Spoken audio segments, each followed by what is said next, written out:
نعبده ونصلي على رسوله الكريم أما بعد فأعوذ بالله من الشيطان الرجيم بسم اللہ الرحمن الرحیم۔ میں دعوے کے ساتھ کہتا ہوں کہ اکثر لوگوں کو نماز کا پتہ ہی نہیں ہے۔ آئے بڑا نمازی کہ ہمیں نماز ادا کرنے آتی ہے۔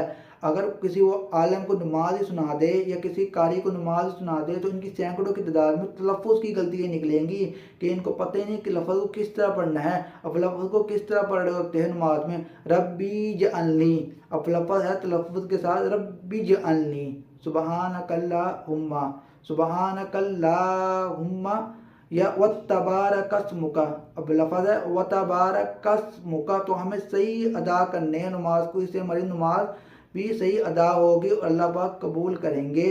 قرآن مجید کے اگر لفظ کو ہم غلط پڑھیں گے تو اس کا معنی بھی غلط بنے گا۔ جو شخص صحیح نماز ادا کرتا ہے وقت پر 5 وقت کی اور نماز نہیں چھوڑتے تو اللہ پاک اس کے لیے فرماتے ہیں اس کے لیے اللہ عز و جل سے محبت ہو جاتی ہے، اس کو اللہ عز و جل سے محبت ہو جاتی ہے۔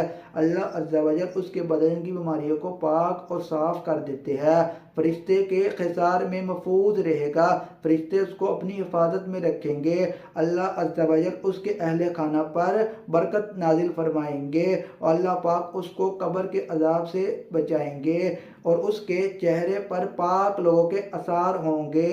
اللہ عز و جل دوزخ کے عذاب سے اس کو رہائی عطا فرمائیں گے اور کسی قسم کا حساب کتاب نہیں ہوگا، حساب کتاب پر کوئی کسی قسم کی سختی نہیں ہوگی، اور قیامت کے روز سرکار مدینہ صلی اللہ علیہ وآلہ وسلم اس کے شفیع بن جائیں گے۔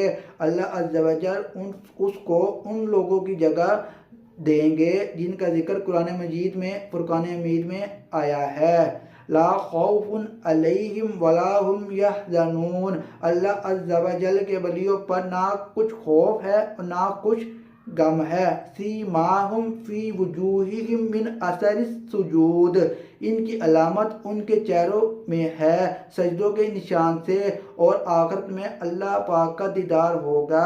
ہمیں بھی 5 وقت کا پکا نمازی بننا ہے اور صحیح نماز ادا کرنی ہے۔ اگر ہمیں صحیح نہیں آتی تو قریب اپنی مسجد میں قاری کے پاس جا کے نماز کو صحیح ادا کرے اور لفظ کو سیکھے کہ کس طرح پڑھنا ہے۔ اگر ہم غلط پڑھیں گے تو اس کا ہمیں ثواب نہیں ملے گا۔ اللہ عز و جل ہمیں اس پر عمل کرنے کی توفیق دے۔ جزاک اللہ۔